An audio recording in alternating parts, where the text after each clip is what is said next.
585లో second topic చూద్దాం. AP మాజీ మంత్రి కాకాణి గోవర్ధన్ రెడ్డికి మరో షాక్ తగిలింది. ఆయనపై ఎస్సీ/ఎస్టీ అట్రాసిటీ కేసు నమోదు చేశారు నెల్లూరు పోలీసులు. మైన్స్ లో విచ్చలవిడిగా పేలుడు పదార్థాల వినియోగంతో అక్కడి గిరిజనులు కాకాణి అనుచరుల్ని నిలదీశారు. మైనింగ్ ఆపేయాలని బైఠాయించారు. ఆ క్రమంలో కాకాణి అనుచరులు నోటికొచ్చినట్లు బూతులు తిడుతూ గిరిజనుల్ని బెదిరించారు. బాధితుల ఫిర్యాదుతో కాకాణి గోవర్ధన్ పై ఎస్సీ/ఎస్టీ అట్రాసిటీ కేసు నమోదైంది.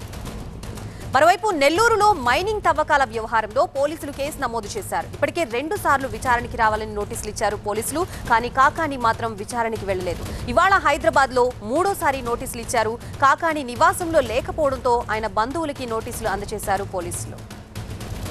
ప్రస్తుతం కాకాణి గోవర్ధన్ రెడ్డి ఎక్కడున్నారు? హైదరాబాద్ లో ఉన్నారని చెప్తున్నారు. కానీ నోటీసులు ఇచ్చేందుకు వచ్చిన పోలీసులకి అందుబాటులో లేకపోయారు ఆయన. కేసులో కాకాణి గారి పాత్ర ఉందని చెప్పేసి దర్యాప్తు తేలడంతో ఏమండి ఇప్పటి నుంచి నాకు ఇంటి పనిలో కొంచెం ఎక్కువ హెల్ప్ చేయండి. ఎందుకు? నీకు జాబ్ దొరికిందా? నాకు నేనే బాస్ అవ్వాలనుకుంటున్నా. ఎలా? బాస్ వాలా be the boss. Last month 28న కోర్టులో మెమో ఫైల్ చేయడం జరిగింది.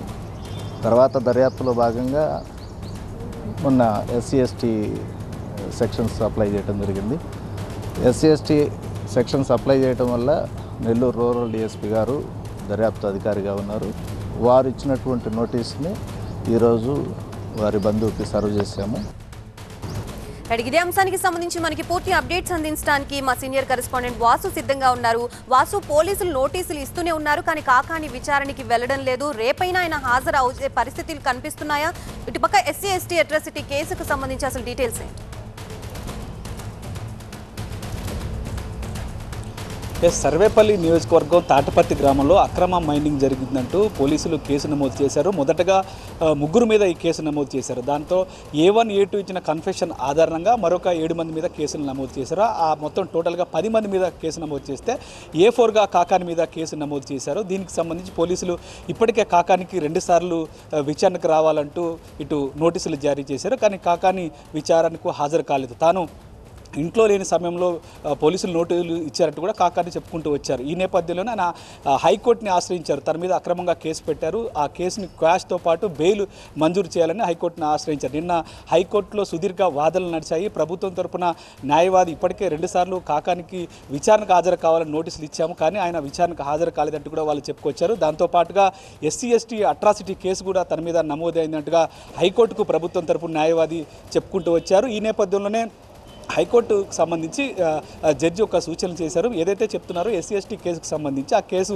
మెమో రూపంలో ఇటు కోర్టుకి వెంటనే దాఖలు చేయాలని చెప్పారు. ఈ నేపథ్యంలోనే పూర్తిగా పోలీస్ అధికారులు ఈరోజు ఉదయం దాన్ని దాఖలు చేసినట్టుగా మనకు సమాచారం అంతా ఉంది. ఈ నేపథ్యంలోనే హైదరాబాద్లోని కాకాని ఇంటి వద్దకు ఏపీ పోలీసులు ఉదయం 11:25 చేరుకున్నారు. లోపల కాకాని ఉన్నారన్న సందర్భంలోనూ వాళ్ళు లోపలికి వచ్చి నోటీసులు ఇచ్చే ప్రయత్నం చేశారు ఫిజికల్గా. కానీ ఇక్కడ ఎక్కడ కాకాని లేకపోవడంతో వాళ్ళ బంధువులకి నోటీసులు ఇచ్చారు. సో బంధువులకు సంబంధించి సుమంత్ అనే వ్యక్తికి నోటీసులు జారీ చేశారు. సుమంత్ అనే వ్యక్తి ఆ నోటీసులు తీసుకున్నారు. కానీ ఈరోజు కాకానికి సంబంధించి హైదరాబాద్లో వాళ్ళ మరదలు కూతురు ఎంగేజ్మెంట్ జరుగుతూ ఉంది. పోలీసులు వచ్చి ముందుగా లోపల కాకాని ఉన్నాడన్న కోణంలో పూర్తిగా ఎంక్వైరీ చేశారు. లోపల తిరిగి ఎవరు లేకపోవడంతో, కాకాని లేకపోవడంతో బంధువులకి ఆ నోటీసులు ఇచ్చారు. మళ్ళీ తిరిగి ఇప్పుడు ఎగ్జాక్ట్గా మళ్ళీ జస్ట్ ఒక 10 నిమిషాల క్రితం మళ్ళీ కాకాని ఇంటికి పోలీసులు లోపలికి వచ్చారు. ప్రస్తుతం లోపల బంధువులతో మాట్లాడుతున్నారు. కాకాని ఎటువైపు వెళ్ళాడు, ఎక్కడికి వెళ్ళాడు, ఎంతసేపు ఉన్నాడన్న కోణంలో పోలీసులు బంధువులను అయితే విచారణ చేస్తున్న పరిస్థితులు కొన్ని. మొత్తానికి ఇది ఒక పొలిటికల్ టర్న్ తీసుకుంది. ఇటు ఏపీలోని రాజకీయం తెలంగాణకు మారింది చెప్పుకోవాలి. అంటే దాదాపు